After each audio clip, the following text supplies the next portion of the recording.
Hey everyone, welcome to Talk Daily. Today we're going to talk about a very amazing machine, like super awesome machine. This is called the Prodrive Hunter, and it's saying it's 600 horsepower road-going version of the company Dakar Racer. That thing is amazing. It's an amazing car. Anyway, before I keep going, let's give credit where credit is due. This article is written by Brian Sylvester, and it's from Car and Driver, and I will have a link to this article in the description below. So you might say, okay, so what is amazing about this car? This has the same engine from the WRC competition car, okay? It has 3.5 liter twin turbo V6 that gives out 50% more horsepower power than the version that you have in the racing car. Because if you don't know, in WRC has a lot of regulation, you gotta have restrictors on turbines, etc. You basically can't go wild. The days of the 80s, you know, those days are gone where you can just have whatever power and just go. Okay, right now there's a lot of regulation now. So long story short, this car is actually making a lot more. The front mount, the 3.5 liter twin turbo V6 engine, as he's saying, is free from World Rally Championship restriction, makes 591 horsepower and 516 foot-pound of torque, a 50% increase over the car output. So anyways, let's go. There's a lot of English. I want to show you the pictures. Oh my God, look at these. Look at it. Oh, look at this much. I mean, it looks something out of Pixar. Look at you. This is actually a car, okay? It looks like a baseball cap sideways. That reminds me of the little Mini Cooper when they did the weird roof line on the Mini back in the day. Jeez, look at it. It's so cute. I mean, the front, I get it, form over function, but trust me, look at it. You drive that car on the street. It's just so cute. Look at the back. Look at the travel. This car is just like, where are you going? Sure, I got you. Look at it. This is actually a car. And it's just amazing. A two-seater, of course, 5-point harness. I mean, the interior is not that bad for a race car. I mean, you can see the roll cage, but I mean, I'm pretty sure you probably might need a helmet and maybe some communication system inside. It might be too loud. I don't know how it sounds like inside, but I'm pretty sure like they probably need reasonable accommodation. By the way, you can see they had a sequential shifter. They got rid of the bar for the sequential and they put the paddle shifter. So I guess it's a way of accommodating it for the road, but I don't have any problem with that. I mean, let me show another thing. See the display? Oh my God, look at that. Gear ratio, it's just exhaust gas temperature, that's all you care about. Fuel level, I can't see what else. What is that? Water temperature, and then I don't know, that's oil temp, water temp, and PSI, car speed. Look at it, look, 3 digits. It's just a beautiful machine. I just think this thing is worth every penny. Side exhaust like a muscle car. Look at that wing, definitely aerodynamically correct. And yes, with the slot. If you don't know what this is, in WRC, they used to have on the rooftop, they have a little opening so you can get some fresh air coming in because, you know, the cars, etc. It has to do with not having windows that goes down, whatnot. Anyway, but I think it's just fascinating. You see a lot of this fake roof scoop on cars, but it's just, this actually functional, works, and it's just amazing. And I'll have to explain this. Dual shocks. Not single, dual. You see a big rig like a lifted truck, racing competition, they have one. This has two. Prodrive, they know what they're doing. Prodrive, if you don't know what Prodrive is, Prodrive made a bunch of cars for WRC, for Subaru. You can just Google it. There's so much amazing cars Prodrive have built. They build their own thing. They have their own water. I don't think this caliper is water cooled, but they have water cooled calipers. Water cool calipers, a little water jacket around the caliper to keep it cool. They make some amazing stuff, and it's all this stuff made in England. A little side note: if you don't know, everything I can't. It doesn't know the word everything, right? But let's just throw some stupid statistics, okay? Just make it out of my 90% of race technology is from England.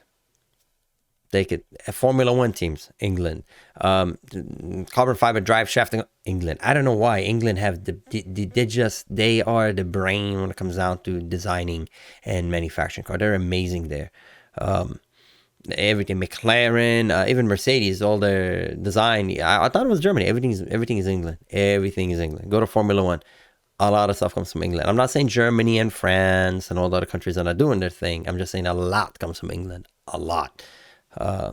So Good job out there, doing great. So anyways, moving along, right here, this is the civilian one. You can see the door handle right there. This is the civilian one, and civilian. That's the car that you buy. The race car actually has a space here when I put the spare tire. I'll show you the picture coming up. So this is kind of like a scoop, maybe a storage area, because it's not really it's not really needed on the car over here, this thing. And I'll show you. So, but of course, the skid pad, the dual suspension.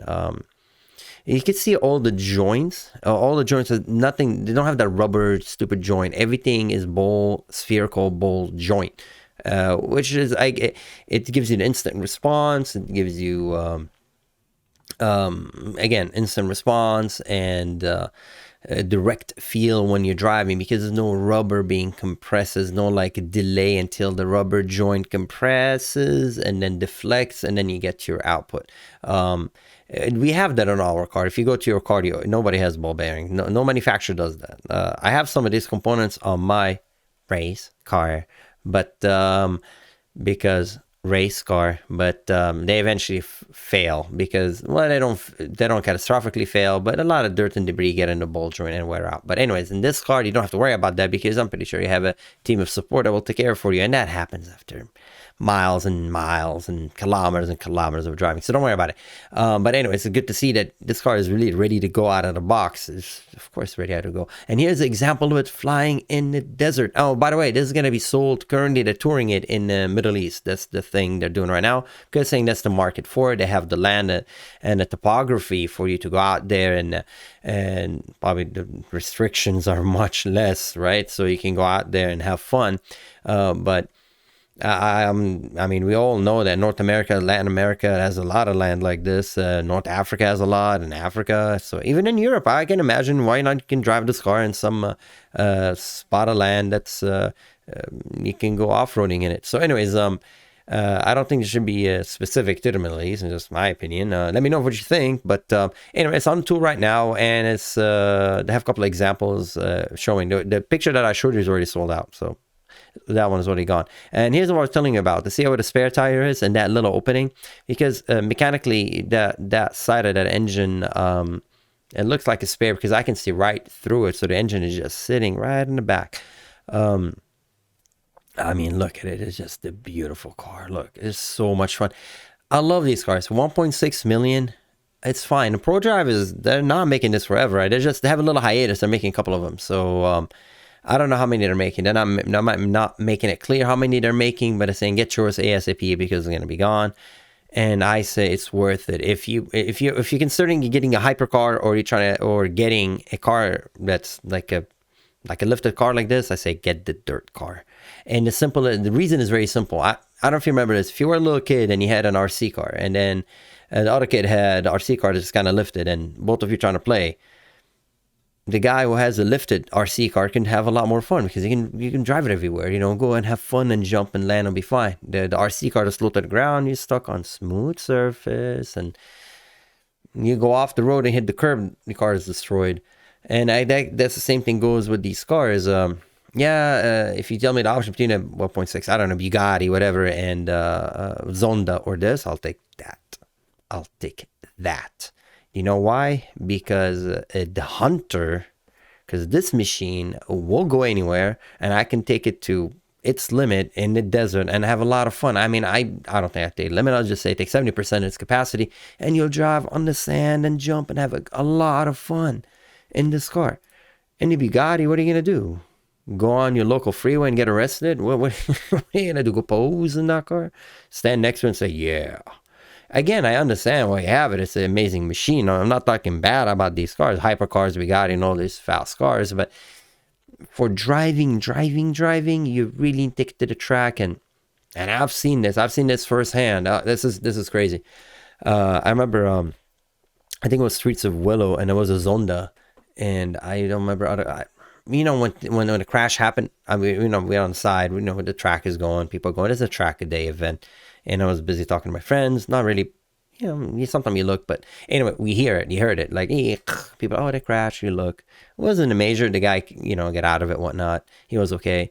But the Zonda was gone. Like, salvage.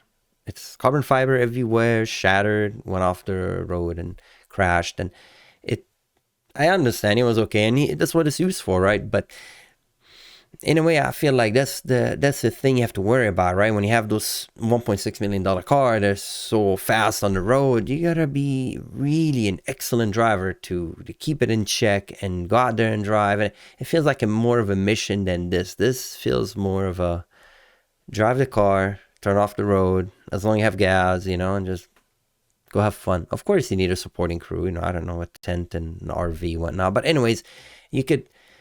I don't know. It just this feels that it's a different sport. It's a different sport, mind you. Okay, I'm not saying which one is better, but I think you have a lot more fun in this car, especially if you paint it these colors. And this example is sold, but oh come on, I just can't get over looking at it. It's so cute. Look at you cute. I mean, I understand all the science behind it, but it just looks. Look at it. Just look at it. Look at it sideways. It looks like a toy. It feels like one of those cars you hold it and you should roll it back and it's just going to go forward by itself. Just whee, and it just takes off. It's a cute car. If you're getting it or know someone who's getting it, congratulations. And if they're getting it first in the Middle East, well, congratulations to the guys in the Middle East and the guys and the girls and everybody out there. They'll have a lot of fun with this machine. Anyways, I just want to bring it to your attention. And yeah, they mentioned it's going to be 1.6 million. And saying, that's just about the suspension. The suspension is amazing. 15.7 inch of travel up front, 13.7 in the rear, and forget about even the dampening is amazing. The Hunter is fitted with 35-inch off-road tires. The company estimated the car could hit 62 miles an hour on pavement in less than 4 seconds if it's fitted with the stickier rubber. We don't want stickier rubber. You don't want to slide. This car is all about sliding and having fun. Anyway, so there you go. Prodrive doing it again, doing amazing, designing an amazing car and having it for sale for a cool 1.6 mil. That's my recommended buy for today. All right, everybody. Thank you for watching. Stay safe out there. And as always, if you have any comments or anything, just always type it in the description below. I always read all of them. And thank you for your support. And I'll see you next time. Stay safe out there. Bye-bye.